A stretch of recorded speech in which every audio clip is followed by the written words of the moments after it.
Mock test are the most important thing specially in the last few months. Like अगर तुम अपनी preparation से loyal हो तो एंडिंग तक ऑलमोस्ट आपने 300-400 पेपर्स दे दिए होंगे मॉक टेस्ट के ही. Please mind this all the 300 Mock से 400. Like mock test are so important because NEET से ज़्यादा अपनी पढ़ाई, तुम्हारी पढ़ाई से ज़्यादा भी बहुत ज़्यादा प्रेशर होता है कि how are you suppose to approach the paper. हाँ, by giving mock test you actually learn that. Like आप इतने पेपर्स दे दो कि नीट एक मॉक टेस्ट ही लगे. So chill and relax during that period कि कोई जो मेंटल स्टेट की वजह से टेस्ट खराब हो जाते हैं कभी कभी, वो कोई चांस हो ही ना.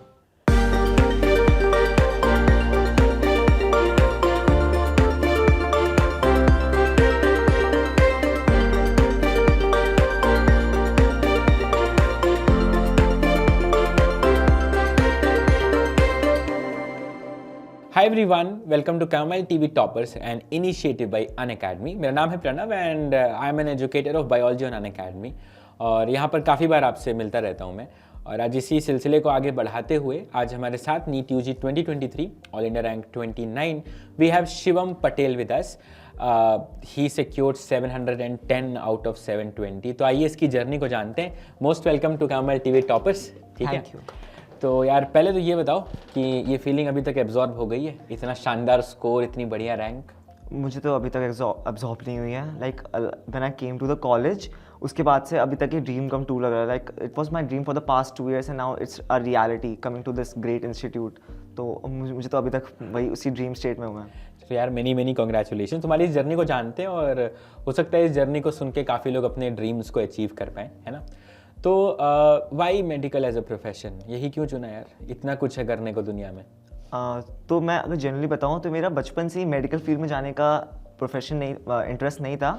Initially I was really into the art of film making, so I wanted to be film maker. Like बचपन से मेरा ये एक ड्रीम था. Okay. But initially I realize it was not that viable. So I and during my 8th and 9th standards, I fell in love with the stars and constellations. So I wanted to be an astrophysicist. अच्छा. But finally 10th May, like I think part of the reason was my sister, because she's a nursing officer and she made me fall into love for the subject of biology. And I wanted to be a medical professional. Like I saw the situation of our country during the COVID period and I was so inspired by the importance of this field. So I wanted to serve my country and become a medical professional. Great. तो ये बीच में film making वाला भी कभी pursue करने का मन है आगे? So I want to pursue, like as a hobby, as a side hobby, I really want to pursue it. Especially after coming to the college, there are so many sources. हाँ, काफ़ी मौका भी अभी तुम्हें मिलेगा, तो बिल्कुल उसको करना है. एक हॉबी भी रखनी चाहिए हमेशा. चलो ग्रेट. तो अब इस जर्नी के बारे में जानते हैं कि कैसे तुम्हारी दीदी से तुमने इंस्पायर हुए और उसके बाद इतना अच्छा स्कोर किया तुमने. ये जो प्रिपरेशन जर्नी है, 2 साल की जर्नी में तुमने इसे क्रैक किया बिल्कुल से.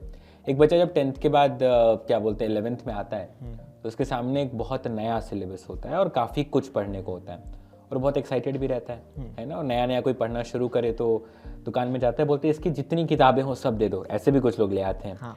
तो इस टाइम फ्रेम में तुम्हारा जो ये ट्रांजिशन था 10 से 11th, इसको तुमने कैसे मैनेज किया, क्या अप्रोच रखा, एक बार बताओ.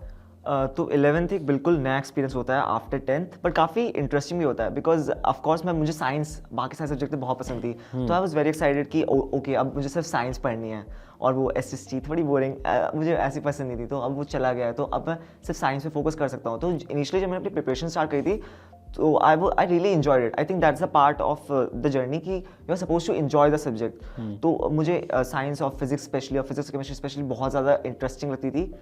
तो मैं उस स्टार्टिंग में तो मेरी ऑलमोस्ट हाफ जर्नी तो मेरी इंटरेस्ट में निकल गई कि मैं नीट के लिए सोच भी नहीं रहा था. मैं बस इसलिए पढ़ा था कि मुझे जनरली वो चीज़ें अच्छी लगती थी, पढ़ने में मज़ा आ रहा था.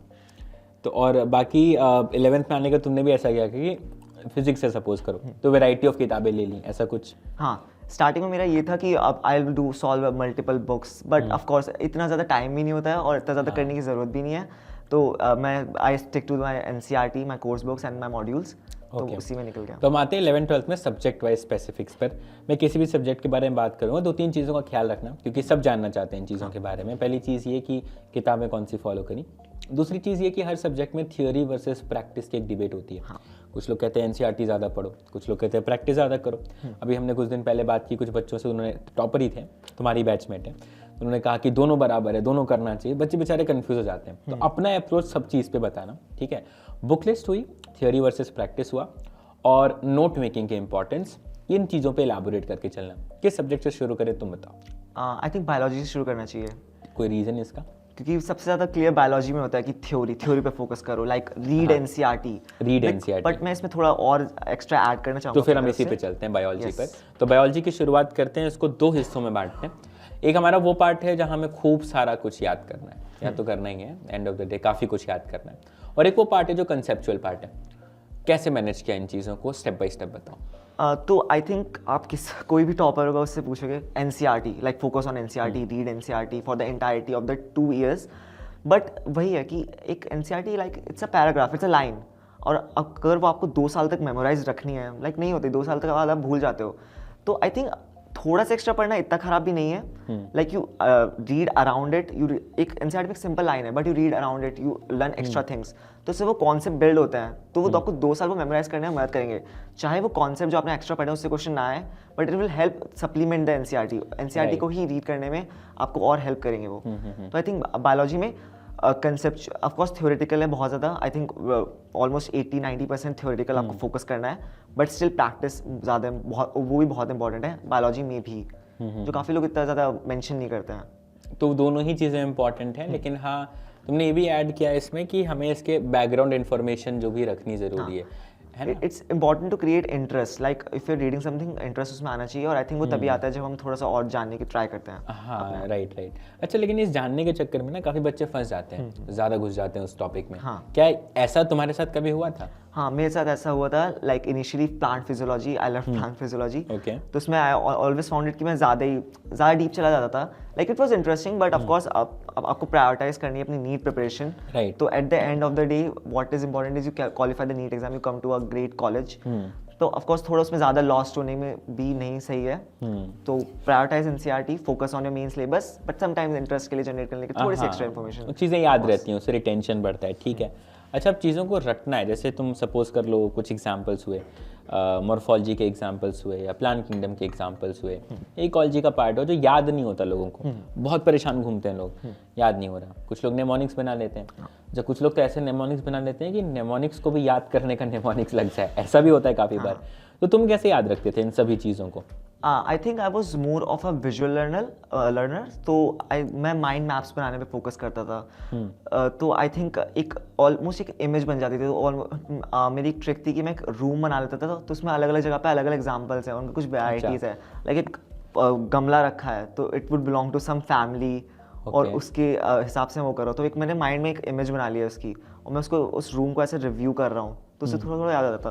तो ऐसे काफ़ी सारी ट्रिक्स होती है, सबकी अलग अलग होती है, सब अपने नहीं, तुम अपने इसलिए को इलाबोरेट करो, मैं इसको जानना चाहता हूँ, तो नई चीज़ है। तो काफ़ी माइंड मैप, तो you just imagine a room that you are sitting in a room, there are table, there are things, and me mostly like if you are suppose to like learn morphology, so there's a plant at some specific location, like by the door or something, you just create it in your mind and you just review that room, like as if you're roaming around that room. Okay. And while you're passing by these things, you are memorizing them and looking at them visually. Okay, चीज़ों को relate करके तुम चलते थे, और इससे चीज़ें काफ़ी सॉर्टेड भी रही होंगी काफ़ी हद तक, ठीक है। तो अच्छा, बायोलॉजी में एक सवाल तुमसे काफ़ी बार लोगों ने पूछा होगा कि कितनी बार एनसीईआरटी पढ़नी चाहिए। मैं भी पूछ ही लेता हूँ आज, बताओ कितनी बार पढ़नी चाहिए? जितनी बार है उतनी कम है, मतलब एनसीईआरटी पढ़ना। तो आई थिंक मैंने 11th में मैंने इतना प्रायोरिटाइज एनसीईआरटी को नहीं करा होगा, आई गेस, जो मेरी थोड़ी सी बड़ी गलती थी। बट ऑफ कोर्स 12th में मैंने फिर एनसीईआरटी बहुत बार पढ़ी। आई थिंक ऑलमोस्ट एंड तक मैं 20-30 टाइम्स पढ़ ली थी एनसीईआरटी। 20-30 times NCERT, great. और बुक की ना ब्यूटी है, तुम जितनी बार पढ़ो हर बार लगता है कुछ ना कुछ नया मिल जाता है यार, ये तो पिछली बार छूट गया था, और ये खूबसूरती है किताब की, ठीक है। तो बायोलॉजी में स्टिक टू एनसीईआरटी, थोड़ा मोड़ा बैकग्राउंड इन्फॉर्मेशन लो, और उसके साथ प्रैक्टिस भी अपने आप में बहुत इंपॉर्टेंट है। कोई बुक रिकमेंड करोगे प्रैक्टिस के लिए? तुमने क्या किया था? आई थिंक मैंने क्वेश्चंस ही सॉल्व करे थे प्रीवियस ईयर्स और अपनी मॉड्यूल से, बस बस। That was more than more than enough, ठीक है। तो बायो की हमारी बात, इसको यहीं पे हम रोकते हैं। अब हम आगे चलते हैं, क्योंकि तुमने 11th-12th की जर्नी के साथ क्रैक किया है इसको। तो schooling, proper school going student हो, तो टाइम मैनेजमेंट क्राइसिस कभी होता था? हाँ, time management crisis I think काफ़ी बार होता था। आई थिंक अगर आप एक अच्छे स्टूडेंट हो तो आपका स्कूल भी काफ़ी सप्लीमेंट करता है, आपको रिलैक्स होने में थोड़ी मदद करता है। तो when I used to go to school, I would still focus on studying like my own things. अच्छा। और कभी कभी कुछ इंटरेस्टिंग पीरियड्स होते थे, लाइक फिजिक्स केमिस्ट्री, तो मैं क्लास में फोकस करता था। मैं क्लास में काफ़ी आंसर देने वाला, लाइक इंटरेक्टिव स्टूडेंट था मैं क्लास में भी। तो आई थिंक वो 8 आवर्स को अपनी तरफ वेस्ट नहीं लेना चाहिए कि I will do 8 hours of schooling then this and then I will study. उस 8 आवर्स में अपनी स्टडी को इंक्लूड करना है। तो उसको स्मार्टली अप्रोच करके Smartly लेके approach चलना है, ठीक है। टाइम मैनेजमेंट बात कर रहा था मैं, काफ़ी बार ऐसा भी होता है कि मतलब एक जो कोर ऑफ द प्रॉब्लम, कुछ कोर है प्रॉब्लम, वो है बैकलॉग। काफ़ी बार बन जाता है, ना चाहते हुए भी बन जाए। मान लो घर को फैमिली फंक्शन ही हो गया, तो मैं ना चाहते हुए मान लो 2 दिन इन्वॉल्व हो गए, और चक्कर में पढ़ाई मान लो रुक गई, और क्लास तो गई, अब अगले दिन कोचिंग जाओगे या क्लास जाओगे तो फिर बैकलॉग बन जाता है। कैसे डील करते थे, कभी ऐसा हुआ है? बैकलॉग्स तो काफ़ी बार होते थे, बट मेरा हमेशा यही माइंडसेट रहता था कि focus on the present. Like जो मैं अपने बैकलॉग्स के चक्कर में जो मेरी क्लास में प्रेजेंटली चल रहा है, जो मेरे टीचर्स पढ़ा रहे हैं, मैं उसको कभी पीछे फॉरगेट नहीं करता था, because if you are focusing on that time, वो बैकलॉग्स बनते ही जाएंगे। लाइक इफ अगर कुछ छूट गया तो लेट इट बी, उसको आप वीकेंड्स पे या कभी हॉलीडेज में कभी टाइम आएगा उसको आप कर सकते हो, but focus on your present. Like जो क्लास में चल रहा है, जो अभी हो रहा है, उस पर फोकस करना है। तो बैकलॉग, तो फिर बैकलॉग सब वीकेंड्स के लिए तुमने हमेशा से छोड़ दिया है? हाँ, कभी कभी जब भी बैकलॉग्स होते थे तो मैं ये देखता था कि इफ़ आई हैव टाइम, अगर कुछ अपकमिंग टाइम है तो उसमें करूँ, ना कि अपनी करंट पढ़ाई छोड़ के बैकलॉग्स पे फोकस करूँ। Got it. So focus on present, और जो पास्ट में छूटा उसको भविष्य में जो है कर लिया जाएगा, ठीक है। ऐसे बच्चों का जिनका ये वाला भविष्य कभी नहीं आ पाता, प्लीज एंश्योर उसकी एक डेडलाइन रखो, है ना, तो टाइमली कंप्लीशन हो पाए चीज़ों का, ठीक है। कभी एक बड़ी खतरनाक सी चीज़ है, एस्पिरेंट्स बनाते हैं, टाइम टेबल कहते हैं उसको। बनाया तुमने इस चीज़ को कभी? टाइम टेबल बनाया तो बहुत बार है, ऑफ कोर्स वो फॉलो इतना अच्छे से नहीं होता, बट एट द एंड मैंने एक चीज़ अच्छे से रियलाइज़ कर ली, it's not the amount of hours you study in a day. Like मैंने कभी भी इस पे फोकस नहीं करा कि कितने घंटे पढ़ रहा हूँ, लाइक मैं कभी घंटे नहीं गिनता था दिन के। It was about more about goals. मैं अपने रोज़ के लिए डेली गोल सेट करता था, और उसमें जो भी टाइम लग रहा है लेट इट बी, मैं उसको बस इस पे फोकस था कि मेरे जो गोल्स हैं दिन के वो कंप्लीट हो। और it's important to set realistic goals. अगर आप अनरियलिस्टिक सेट करोगे और बहुत अपनी जितनी तुम्हारी कैपेबिलिटी उससे ज़्यादा सेट करोगे तो it's only gonna bring your motivation down. तो रियलिस्टिक गोल्स डेली के सेट करो और उनको वो करने में फोकस करो। फिर गोल्स करते वक्त घड़ी नहीं देखते? हाँ, नहीं, फिर गोल्स करने में चाहे 2 घंटा लगे चाहे 4 घंटा, तुम्हें वो करके ही सोना है, करके ही सोना है। हाँ। ये वाला रूल, ठीक है। तो यानी कि सेट अ गोल चार्ट, मैं से कंक्लूजन निकाल सकता हूँ, ठीक है। अब एक नीट एस्पिरेंट एक सब्जेक्ट से बहुत परेशान रहता है, जनरली बता रहा हूँ, ऐसा नहीं, कुछ लोगों की फेवरेट भी होती है, फिजिक्स। तो तुम्हारा कैसा रिश्ता था इस सब्जेक्ट के साथ? पर्सनली फिजिक्स ने मुझे कभी इतना परेशान नहीं करा। लाइक आई सेड, मेरे पहले ही फिजिक्स में काफ़ी ज़्यादा इंटरेस्ट था, मैथ्स और फिजिक्स में। तो मैं फिजिक्स को काफ़ी like it was like almost entertaining for me, like some part specially like kinetics, I really enjoyed doing it. तो आई थिंक फिजिक्स से इतना डरने की जरूरत नहीं, because you are giving NEET not JEE, तो उसमें इतनी मुश्किल नहीं होती है। There are specific set of questions previous year, वही सेम बेसिस पे सेम पैटर्न के क्वेश्चन आते हैं। अगर आप उस पर प्रायोरिटाइज करोगे तो it's very simple, physics will go like butter. तो इतना ज़्यादा उस पर स्ट्रेस करने की ज़रूरत नहीं है। और फिजिक्स ऑफकोर्स फिजिक्स फोबिया होता है काफ़ी ज़्यादा, like even though I enjoyed it, of course कभी कभी डर लगता था because physics is complicated, there are lot of subjects which is complicated, but of course अगर आप फोकस करोगे जो नीट बेसिस पे आप फोकस करोगे तो ऑफकोर्स इतनी कॉम्प्लिकेटेड नहीं है फिजिक्स। ओके, फिजिक्स में how important is reading the NCERT? तो आई गेस करंट टाइम में तो काफ़ी ज़्यादा इंपॉर्टेंट हो गई है, because they are really prioritize like assertion reasons and statement based question, जो काफ़ी टाइम कंज्यूमिंग होते हैं और आपको एनसीईआरटी पढ़ने की ज़रूरत है उसमें। तो आई थिंक पूरी एनसीईआरटी पढ़ना काफ़ी टाइम कंज्यूमिंग हो सकता है। If you have the time do it, otherwise there are some important topics which you can prioritize more. Like मैंने पूरी एनसीईआरटी अच्छे से तो कभी नहीं पढ़ी होगी, but there was something that my teachers told me that is will be important, तो मैं उनको अलग से पढ़ता था। Okay, specially like modern physics, इसमें एनसीईआरटी को प्रायोरिटाइज फिजिक्स में कर सकता है। ओके, आप एनसीईआरटी के इंटेक्स्ट क्वेश्चंस वगैरह भी बनाते थे? हाँ, इंटेक्स्ट क्वेश्चन काफ़ी इंपॉर्टेंट है। फिजिक्स में इंटेक्स्ट क्वेश्चन में your theoretical part is covered, a lot of your numericals are directly coming in exams right now. थोड़े जो बैक एक्सरसाइज क्वेश्चन होते हैं वो थोड़े से एक्सटेंसिव हो सकते हैं कभी कभी, तो उसको मैं इतना ज़्यादा फोकस नहीं करता था, but intext question are really important. Okay, physics में थियोरी वर्सेस प्रैक्टिस क्या सजेस्ट करोगे? I think practice. I think physics is a subject जिसमें प्रैक्टिस ज़्यादा प्रायोरिटी पे आपको होना चाहिए। Like if you giving a NEET exam, 90% question are still your numerical based questions, तो जितनी प्रैक्टिस कर सको जस्ट डू इट, जितने भी क्वेश्चन कर सको। मोस्टली अगर आप एक बार आपने क्वेश्चन कर लिया, डोंट थिंक कि मैं इसको दोबारा क्यों करूँ, मैंने पहले ही कर रखा है solve, multiple times, because they are same pattern of question, same type of question, you do it multiple times, you found something new, you will increase your speed, you will increase your memory.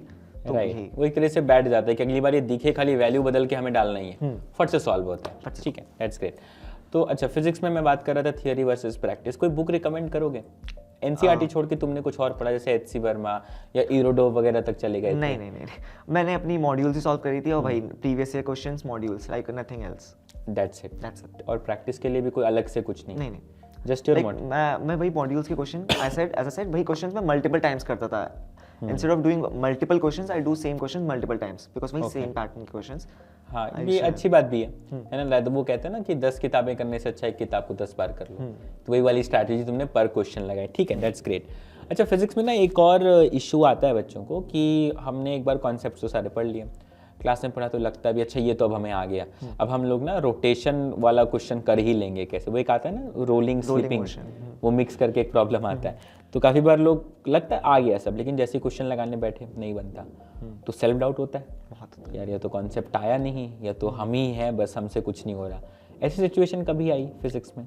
तो I think physics में you are not alone. अगर if you feel that way, like मुझे भी class में काफ़ी बार समझ नहीं आता था, लाइक मैं भी क्लास में मैं नोट्स बनाता था अपने और मुझे काफ़ी बार समझ नहीं आता था कॉन्सेप्ट जो है, तो मैं घर जाकर उसको फिगर आउट करने की बहुत ट्राई करता था।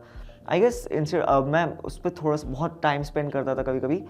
तो आई थिंक इनिशियली हो जाएगा। अपने टीचर्स के पास जाओ, उनसे अपने डाउट सॉल्व करो, like take whatever it takes to clear the concept, do it. Consult your respective teachers, है ना, यही एक सॉल्यूशन तुम रिकमेंड करोगे, ठीक है। और इससे क्लैरिटी भी आ जाएगी और जहाँ प्रॉब्लम है वो भी पकड़ में आ जाएगा, ठीक। How important are giving mock test for a NEET aspirant? Mock tests are the most important thing, especially in the last few months. Like अगर almost ending तक if you are अगर तुम अपनी प्रिपरेशन से वो लॉयल हो तो ending तक ऑलमोस्ट आपने 300-400 पेपर्स दे दिए होंगे मॉक टेस्ट की। Please mind this all the aspirant, 300 से 400। Like mock test are so important because NEET से ज़्यादा अपनी पढ़ाई, तुम्हारी पढ़ाई से ज़्यादा भी बहुत ज़्यादा प्रेशर होता है कि how are you suppose to approach the paper. हाँ, by giving mock test you actually learn that. Like आप इतने पेपर्स दे दो कि नीट एक मॉक टेस्ट ही लगे। So chill and relax during that period कि कोई जो मेंटल स्टेट की वजह से टेस्ट खराब हो जाते हैं कभी कभी, वो कोई चांस हो ही ना। तो आदत बना लो, है ना, कि नीट का पेपर ले ही आओ, है ना, ये हमारा रोज का ही, हम यही करते हैं, ठीक है। तो ये अप्रोच रखना, इससे आदमी चिल भी हो जाता है, ठीक है। अच्छा, मॉक टेस्ट ना काफ़ी बार हम मान लो फिजिक्स है, केमिस्ट्री है, बायो, काफ़ी बार ऐसा होता है कि क्लास में फिजिक्स में चैप्टर पूरा नहीं हो पाया और केमिस्ट्री बायो पूरा है, वैसे बच्चे मॉक छोड़ देते हैं। तो तुम्हारे साथ कभी ऐसा हुआ कि एक सब्जेक्ट पूरा नहीं था या मान लो 2 चैप्टर पूरे नहीं थे, तो क्या करते थे ऐसे टाइम पे? टेस्ट छोड़ने को तो मैं कभी भी नहीं बोलूँगा। लाइक देयर वाज समटाइम्स मैंने कोई एक सेक्शन नहीं पढ़ा है, मैं तब भी टेस्ट देता था और कभी कभी जाके खुशी होती है कि even though I didn't study that section, still तुम्हारे मार्क्स आ रहे हैं तुम्हारे उसमें, तुमने फिर स्टिल क्वेश्चन अटेम्प्ट कर रहे हैं उसमें, तो इट्स जस्ट कॉन्फिडेंस बूस्ट। और तुम्हारा कुछ गलत हो रहा है तुम्हें पता चलेगा कि तुमने क्या गलत करा है, तो टेस्ट तो कभी भी नहीं छोड़ना चाहिए। अगर ये तुम्हारा रीज़न है कि मैंने नहीं पढ़ा है, कोई बात नहीं, टेस्ट दे के आओ, पता चलेगा तुम्हें नए क्वेश्चंस देखने को मिलेंगे। अगर तुम लेटर टाइम के लिए छोड़ दोगे बाद में कर लेंगे हम जब हमने पढ़ लिया होगा, ऐसा वो बात का टाइम कभी नहीं आता है, कभी नहीं आता। जब भी पेपर आ रहे हैं go with the flow, just give the papers. Right, attempt करना ज़रूरी है कोई पेपर, क्योंकि तुम्हें एक वैरायटी देखने को मिलती है, राइट, ठीक है। पेपर की एनालिसिस पे क्या रिकमेंड करोगे? What is the smartest way to analyze a paper? तो मेरी इनिशियली मेरा एक एरर लॉग था, वो इतनी मोटी एंडिंग तक बुक हो गई थी ऑलमोस्ट। एक इंडिविजुअल थोड़ा एलाबोरेट करो क्या करते थे? हाँ, तो जब भी मैं कोई टेस्ट देता था, after every test I will come home, I will see what errors I have made and I will look at those errors, I will note it in my error log, पूरा question, उसका solution, फिर मैं जाता था कि वो question मैंने गलत क्यों है, वो कहाँ पर है बुक्स में। तो और मैं बुक्स में जाता था और उस क्वेश्चन को किस कॉन्सेप्ट में एरर है, प्लस उसके आसपास के कॉन्सेप्ट्स, कि अगर मेरा वो गलत हुआ है तो मतलब मेरे यहाँ पर कहीं फोकस कहीं बिगड़ा है, तो उसके आसपास के कॉन्सेप्ट भी मैं वो साथ में कवर करता था। और वो एंडिंग में इतनी मोटी बुक हो गई थी, और जो आई थिंक मैंने नीट से एक दिन पहले सिर्फ वो पेजेस ही पलटे कि मैंने क्या क्या गलती करी है पूरे 2 साल में। It is very smart approach, और मैं भी हमेशा यही रिकमेंड करता हूँ, you should note down your mistakes, कि जो आता है वो तो आता है। अगर मॉक टेस्ट में तुम्हारी गलती होती थी ना, तो मैं ऑलमोस्ट खुश हो जाता कि मुझे पता था कि ये गलती दोबारा कभी नहीं होने वाली। एक तरह से वो एक मसल मेमोरी बन जाती है कि ये क्वेश्चन तो कभी गलत नहीं होने वाला मुझसे। राइट, तो error log is the ultimate की, मैं ऐसा कह सकता हूँ एक एस्पिरेंट के लिए, ठीक है। तो हमने बात करी, अभी तक हमने फिजिक्स के बारे में चर्चा शुरू की थी, बायोलॉजी पे भी हमने थोड़ी बात करी है, केमिस्ट्री पर आते हैं। केमिस्ट्री भी एज ए सब्जेक्ट इसमें इनऑर्गेनिक, ऑर्गेनिक, फिजिकल है। एक बार तीनों को लेकर तुम्हारा क्या अप्रोच रहा है, एक बार एलाबोरेट करना। तो केमिस्ट्री ऑलमोस्ट 3 इंडिविजुअल सब्जेक्ट हैं और तीनों में अप्रोच काफ़ी ज़्यादा अलग होता है। तो फिजिकल केमिस्ट्री में I say take the physics approach, practice a lot, lots and lots. और लाइक ऐसा मैं पर्सनली मैंने कभी फॉर्मूले रट्टे नहीं मारे, लाइक इंडिविजुअल जाके फॉर्मूले रट्टे नहीं मारता था मैं। अच्छा। मैंने इतने टेस्ट दिए कि एंडिंग तक वो फॉर्मूले मतलब मेरे बस गए थे मेरे दिमाग में कि पहले टेस्ट में हो सकता है गलती हो, है ना, पहले टेस्ट में फॉर्मूले नहीं याद है, कोई बात नहीं कोई बात नहीं, मैंने इतने टेस्ट दे दिए एंडिंग तक कि फॉर्मूले मतलब ऑलमोस्ट इंस्टिंक्टली बाहर आ जाते थे मेरे। तो उसमें तो बस प्रैक्टिस ही practice, physical chemistry of course. और organic chemistry is very fun, like मुझे सब बहुत ज़्यादा फन होता है ऑर्गेनिक केमिस्ट्री करने में। You read the NCERT, very important, NCERT's reaction. But वही ना, NCERT में एक लाइन रिएक्शन दे रखा है, this plus this gives this. हाँ, ऑफ कोर्स आपके जो आपका इंस्टीट्यूट होगा, आपके टीचर्स होंगे, वो आपको पूरे इंडिविजुअल मैकेनिज्म्स बताएंगे। Right. You are not suppose to memorize those mechanisms, but तुम्हें वो अंडरस्टैंडिंग करने में मदद करेंगे। And you practice so much कि अगर तुम ऑर्गेनिक का लेके बैठे हो तो तुम्हारे ऑलमोस्ट इंस्टेंटली आंसर आते रहते थे। लाइक मैंने कोई एक्स्ट्रा बुक नहीं करी, but when I used to do organic chemistry I would just look at those question and tick tick tick. अच्छा। इतनी प्रैक्टिस हो गई थी मेरी ऑर्गेनिक में, because I really used to enjoy it. Okay, तो इस एंजॉयमेंट के पीछे का राज सबको बताओ कि ऐसा तुम क्या कर रहे थे कि तुम्हें ऑर्गेनिक में इतना ज़्यादा एफिशिएंटली तुम परफॉर्म कर पा रहे हो। Organic is so much fun. It's like joining a puzzle. Like this molecule comes here and then jumps to the other molecule. You create those concepts in your mind. Like क्या पता वो concept किसी और के लिए stupid हो या वो सही भी ना हो, but कुछ तुम्हारे शेयर लिए। करना चाहोगे हमारी ऑडियंस के साथ? तो I think एक चीज़ होती थी जो मुझे मेमोराइज करने में काफ़ी मदद करती थी, which is अगर वो concept silly है, it should make sense to you. Like if it doesn't make sense to other person, Okay. it should make sense to you. Like मैं बोलता था कि ये एटम यहाँ पर आया, फिर यहाँ पर जंप कर गया, तो यहाँ पर जाके मॉलिक्यूल लग गया।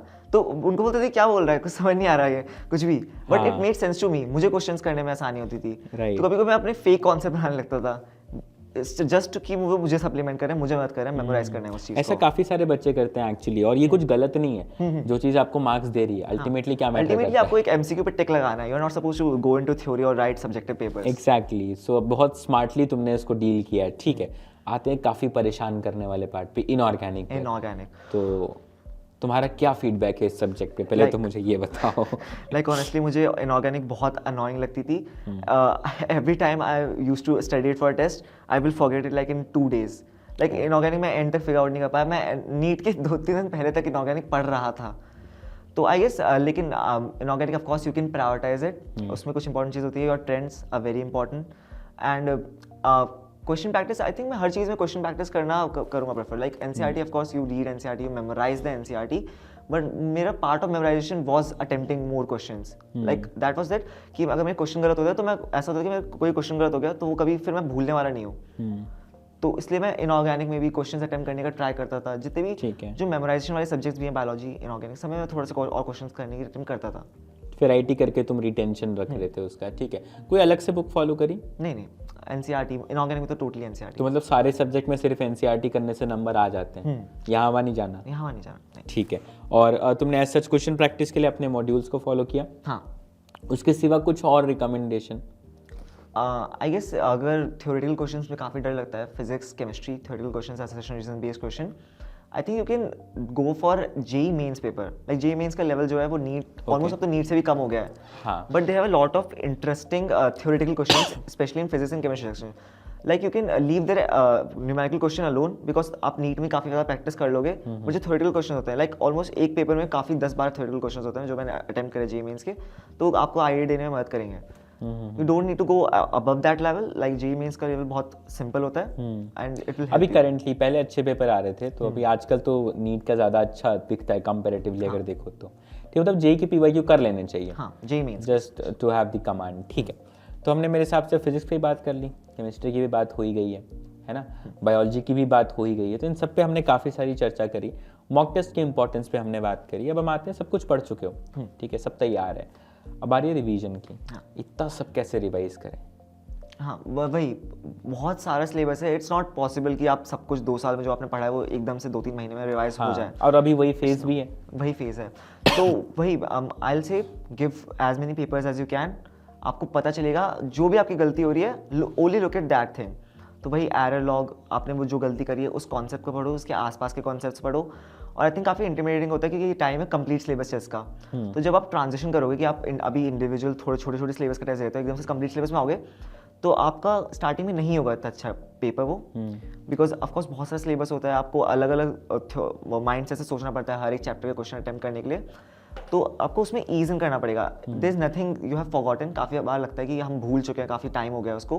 There is nothing you have forgotten, you just need to just put your mind into it, just आपको रीड करना है, वो सारा अपने आप ही रिकॉल हो जाता है। मुझे भी यही लगता था कि मैं सब कुछ 11th का भूल चुका हूँ, जब स्पेशली जब 12th खत्म हुई थी, but once I started reading it again, सब कुछ वापस आने लगता है धीरे धीरे।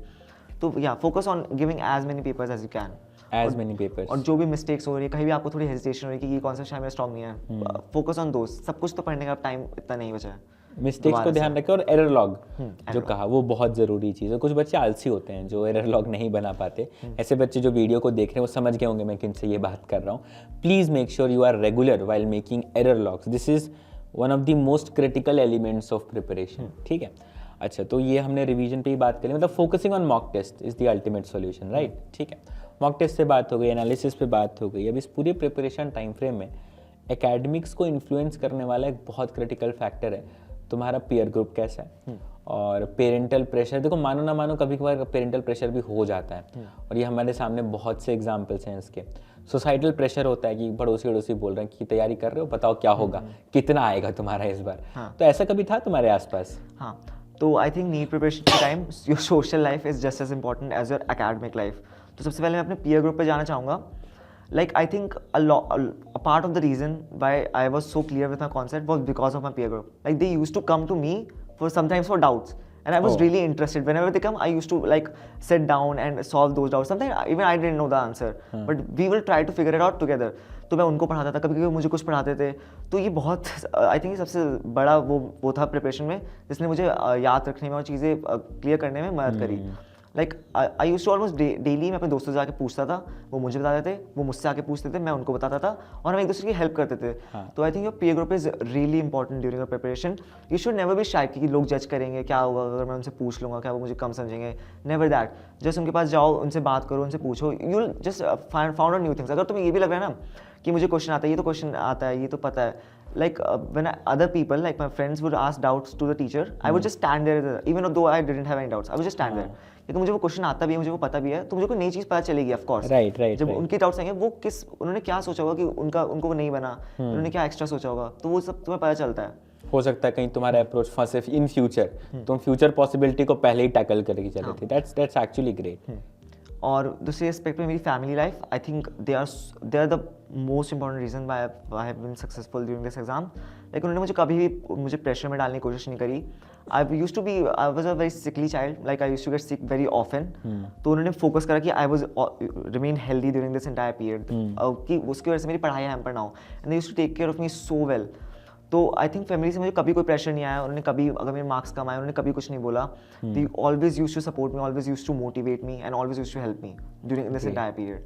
तो ये काफ़ी मैटर करता है प्रिपरेशन टाइम फ्रेम में। अच्छा, इसमें एक चीज़ और ऐड करना, मॉक टेस्ट में तुम्हारा हाईएस्ट स्कोर क्या रहा? 720। हाँ, मॉक टेस्ट में 720 तक जा रहा था। ज़्यादा था। ग्रेट। और लोवेस्ट कितना रहा? Lowest I think 660 around. 616। तो ये मतलब कुछ स्टैटिक नहीं ना कि शुरू से 700 प्लस लेके आ रहे थे तुम डे वन से। तो मॉक टेस्ट जब भी हम देते हैं तो हमारे जीवन में अप्स हैं, लाइफ का भी यही यार, अप्स है डाउन से, अप्स है डाउन से। अप्स को भी हैंडल करना इंपॉर्टेंट है, डाउन्स को भी, लेकिन डाउन में कुछ लोग फंसे रह जाते हैं। How to handle these downs in the NEET preparation journey? तो आई थिंक सबसे ज़्यादा मोटिवेटिंग बात ही पूरी जर्नी की ये होती है कि you have an upward graph, वो y=mx+c वाला ग्राफ। जब वो जाता है ना तो अंदर से खुशी आती है, you are improving, you don't start at a higher level. Like तुम बेस पे स्टार्ट करते हो और यू बिल्ड अपॉन इट, तुम अच्छे आगे जाते हो और you improve along with it. तो सबसे ज़्यादा मोटिवेटिंग होता है कि आप धीरे धीरे अच्छा कर रहे हो।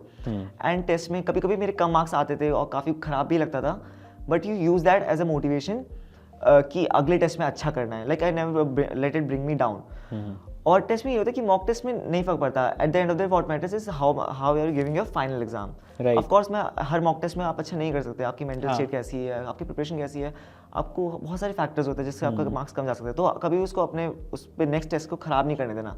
Like if you focus on कि मेरा ये टेस्ट खराब चला गया, आपका आगे का भी खराब जाएगा, तो फॉरगेट अबाउट इट। अगर खराब गया कोई बात नहीं, बहुत अपॉर्चुनिटीज़ आने वाली है, आपको बस नीट तक अपने मॉक टेस्ट पे स्कोर पे ध्यान नहीं देना, कोर्स इस पे ध्यान देना कि मैंने कितना पढ़ा है, मेरे कॉन्सेप्ट कितने क्लियर है, मैंने कितनी नॉलेज गेन करी है। राइट। अब एक बात, मैं थोड़ा सा सॉरी इंटरप्ट कर रहा हूँ बीच में, लेकिन ये चीज़ बहुत ज़रूरी है। क्या सच में प्रिपरेशन टाइम पे इतनी मैच्योरिटी थी तुम्हारे पास कि जब डाउन आता था तुम खुद ही सोच लो कि नहीं ऐसा कुछ नहीं है? हाँ तो कि नहीं, शुरू से ही था ऐसा? ये सब जो है मैंने काफ़ी बाद में जाके फिगर आउट मैंने किया इसीलिए पूछा क्योंकि बच्चे ऐसा कहते हैं कि यार ऐसा तो हर टॉपर कहता है, हाँ। लेकिन कभी टॉपर भी तो स्टूडेंट रहा होगा नॉर्मल, वो भी तो फेस किया होगा, इसलिए मैंने पूछा। हाँ, ये काफ़ी बार अप्स एंड डाउन्स के एक्सपीरियंसेस के बाद मैं फिगर आउट कर पाया हूँ ये। ऑफ कोर्स उस टाइम पे इतनी मैच्योरिटी नहीं थी कि पता हो कि ऑफ कोर्स उस टाइम टेस्ट में खराब मार्क्स आ गए, ओ माय गॉड टेस्ट में खराब मार्क्स आ गए, हाँ। काफ़ी अंदर से बुरा लगता था। तो ये अब तब इतना जल्दी नहीं जा पाता कि माइंड कि अब मैं नेक्स्ट टेस्ट पे फोकस करूंगा, भाड़ में जाइए। ऑफ कोर्स अंदर से बुरा लगता है, you will figure it out eventually. 2 साल की जर्नी है, you will give more test, more ups and downs आएंगे, कभी ना कभी कुछ ना कुछ। सो मतलब ये सब करने के बाद जब हम देखते हैं कि यार 2 साल खूब मेहनत की थी, रोए भी थे बीच में, तब अच्छा लगता है बताने में उसको, ठीक है? तो अपनी जर्नी को एंजॉय करो, इसमें अप्स भी हैं, डाउन्स भी हैं। ऑफ कोर्स उस टाइम पे काफ़ी डिप्रेशन भी आया, काफ़ी वैसा टाइम भी आया, काफ़ी खराब होता था, like I am missing out on lot of things, मैं अपने फ्रेंड्स का एंजॉय नहीं कर पा रहा। After 2 years it doesn't matter. हाँ, वो एक फोमो सा भी हो जाता है ना कि यार मेरे दोस्त तो कहीं घूमने चले गए, मैं ट्रिप पे भी नहीं गया, ऐसे भी फीलिंग्स आती हैं काफ़ी बार मन में, ठीक है? अच्छा, एक और चीज़, is there any magical way to attempt a NEET UG paper कि बढ़िया नंबर ही आए? कि पहले क्या करें फिर क्या करें कि क्या करें नीट के पेपर को अटेम्प्ट करते वक्त? तो आई थिंक अप्रोच जो है वो आपकी बहुत एक्सपेरिमेंटल हो सकती है। एज अ सेड बहुत सारे आपको मॉक टेस्ट मिलेंगे, सबकी अलग अलग अप्रोच होती है। My approach was biology, chemistry, physics. Okay, this is how I used to go. But आपके बहुत सारी चीज़ें, कुछ लोगों को फिजिक्स पहले करना अच्छा लगता है, ऑफकोर्स काफ़ी टाइम कंज्यूम होती है फिजिक्स, तो it's better to get it out the way first. तो मैंने भी यही करा, मेरे पास बहुत सारे मॉक टेस्ट थे, मेरे पास बहुत सारी अपॉर्चुनिटीज़ थी, so I will experiment on almost each paper. पहले ये अटेम्प्ट कर लिया, अब इस वाले पेपर में ये कर लेता हूँ, and figure out what is the best method for me. और लास्ट मंथ में मैंने उसी मेथड को पूरा अच्छे से प्रैक्टिस करा, उसी पे फोकस करा।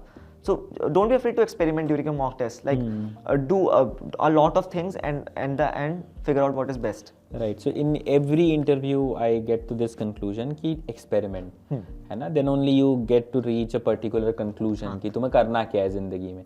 ज़िंदगी में मतलब एज इन मॉक टेस्ट में क्या करना है, अल्टीमेटली नीट में कैसे अटेम्प्ट करना है पेपर को, ठीक है? तो हमने मॉक टेस्ट पे बात कर ली, अब हम आते हैं लास्ट 1 महीने का टाइम फ्रेम पर। What is the single most important thing in the last, let's say last 2 or 3 months, ठीक है, that will decide how your NEET result is going to be? तो आई थिंक लास्ट के month में कोई भी कुछ भी बहुत out of the box special करने की जरूरत नहीं है। लाइक इफ़ यू डिसाइड कि कोई नई बुक उठा लेते हैं, biggest mistake, never do that. छूना ही नहीं है। फोकस, जैसे आपने 2 साल करा है, यू डिड वेल, तुम्हें सब कॉन्सेप्ट्स पता है, just follow that. Don't treat is like some different kind of phase. Solve as many papers as you can. Like I think last के मंथ में ऑलमोस्ट 3 पेपर डेली के solve कर देता था मैं। Focus on that, don't be like कि आप कुछ नया कर लेते हैं, कुछ नया ट्राई करते हैं। Don't do experiments in the last month specially.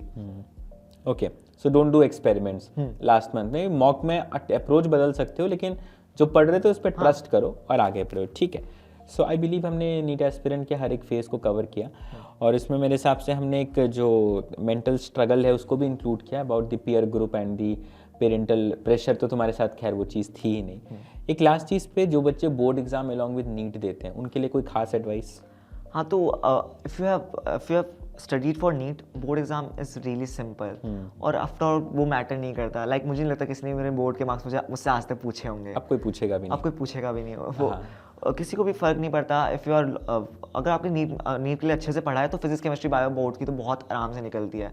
Like the time for boards I use is a way to study NCERT for my NEET exams. तो उसके साथ मेरा बोर्ड भी कवर हो गया, और मेरी जो नीट के लिए एनसीईआरटी ऑफकोर्स पढ़नी थी वो भी कवर हो गई साथ साथ में। तो आई थिंक वो बोर्ड का फेज मेरा नीट के स्टडी का ही फेज था। It was nothing special.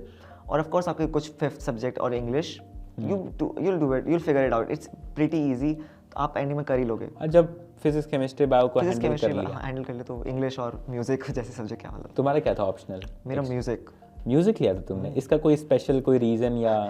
I guess मुझे म्यूजिक में काफ़ी ज़्यादा इंटरेस्ट था, इंस्ट्रूमेंट्स में थोड़ा इंटरेस्ट था, तो मैं उसको जनरेट करना चाहता था। तो ऐसा कुछ प्ले वगैरह भी करते हो? नहीं, अभी तो नहीं शुरू करा।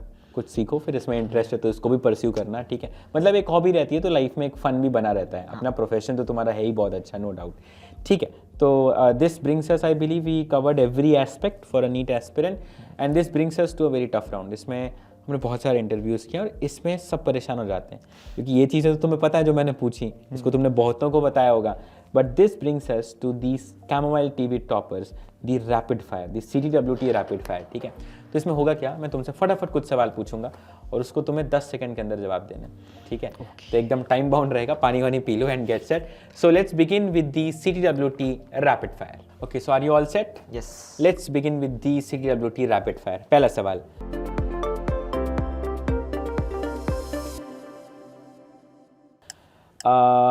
what is one thing you regret spending money on? My shoes. काफ़ी स्पेंड कर दिया क्या तुमने? काफ़ी ज़्यादा. Okay and okay, this is a very interesting question. मैं भी सोचूं तो मुझे 5-7 मिनट लगेंगे सोचने में, बट तुम्हें 10 सेकंड में बताना है. If you could be transformed into one animal, which one would you choose? And I want to know the reason as well. I guess a giraffe, okay, क्यों? because I have always been made fun of for being short. Okay okay, but ऐसा कुछ है नहीं इसमें, but ठीक है, choices है ना. हाँ, what never fails to make you laugh? My friends. Okay. Very funny friend group I have. And what is one thing you wish you enjoyed more? My studies, especially the MBBS studies. तुम्हें मजा नहीं आ रहा उसमें? थोड़ा कम. थोड़ा कम आ रहा है, ऐसा क्यों, कोई reason? Not individually, like physics, chemistry ज़्यादा इंटरेस्ट लगती थी मुझे हमेशा से. अच्छा, ठीक है. And what movie do you enjoy coating the most? The Dark Knight. Dark night. क्या उसमें तुम्हें ऐसा खास लगा? Many quotable like things. जैसे? I can't remember it on top of my head right now. But मैंने कहा था काफ़ी इंटेंस क्वेश्चन है, सोच में पड़ जाओ, भूल भी सकते हो. Okay, and the last one would be one subject you would like to learn more about. biochemistry. Like I need to get into the depths of it. It's so okay, interesting. And what fascinates, उसमें क्या ऐसा fascinating तुम्हें लगा? I think it's really interesting, like molecular basis of everything. Very interesting. Yeah, okay, that's great. So this brings us to the end of this round, ठीक है? I hope तुम इसको सोच में डाला हो इसको. अभी कुछ इंटरव्यूज पहले कुछ बच्चे फंस गए थे इसमें, but again for amazing answers we have a gift for you. And तुमने जो इतने शानदार टिप्स और ट्रिक्स शेयर किए सबके साथ, best wishes from the team and academy to you, ठीक है? एंड इसको रख लो, तुम्हारा ही है अब ये, ठीक है? And this brings us to the end of another amazing episode. But before we end, एक हमारे यहाँ परंपरा रही है टाइगर टॉपर की. इसको आराम से रख दो, रिलैक्स, ठीक है? हाँ, तो टाइगर टॉपर की एक परंपरा रही है जिसमें आगे और भी बहुत लोग यहाँ पर अपने एक्सपीरियंसेस शेयर करने को आते रहते हैं. तुम क्या चाहते हो, तुम्हारे ऐसे कोई दोस्त का नाम जो तुम चाहते हो सबको अपना एक्सपीरियंस बताएं? So I would like to tag Vinda Bhatia. She's one of my batchmates and she's extremely hardworking. So you will love to get to know her journey. Okay, great. तो हम कोशिश करेंगे, वृंदा राइट, तो batchmate है आपकी. हाँ. तो हम कोशिश करेंगे कि आने वाले इंटरव्यूज़ में उनके साथ भी बातचीत की जाए. एंड बिफोर वी एंड, मैं चाहता हूँ कि इस इंटरव्यू को एक नीट एस्पिरेंट्स के लिए एडवाइस के साथ एंड किया जाए. तुम्हारी तरफ से अगर कुछ लाइनों में अगर बताना हो कि एक एस्पिरेंट के लिए अल्टीमेट एडवाइस क्या है, तो please for all our aspirants. So be really consistent with your preparations and try to enjoy what you are studying. And in the end, अगर आपके कोई ups and downs आते हैं, in the end doesn't matter. You'll stay in a great college. You'll enjoy every bit of it. So be motivated and be consistent. Happy journey. Okay, so on that great note, thank you so much for being with us today. Thank you. Actually, I loved this conversation. ठीक है, काफ़ी ज़्यादा elaborate रहे हम लोग इस चीज़ के ऊपर, and I hope आप सभी को भी बहुत कुछ सीखने को मिला हो. Do let us know down in the comments in case there is any feedback. I would personally love to है ना read that. ठीक है, and if anything जो छूट गया हो मेरे से आप पूछना चाहते रहे हो, do include that in the comment section down there, and do like the video, share this with all your friends जो भी अभी एस्पिरेशनल फेज में है कुछ करने की, और इससे काफ़ी कुछ उन्हें सीखने को मिल सकता है. Do subscribe to Camomile TV toppers for many more such amazing interviews. Let's crack it everyone.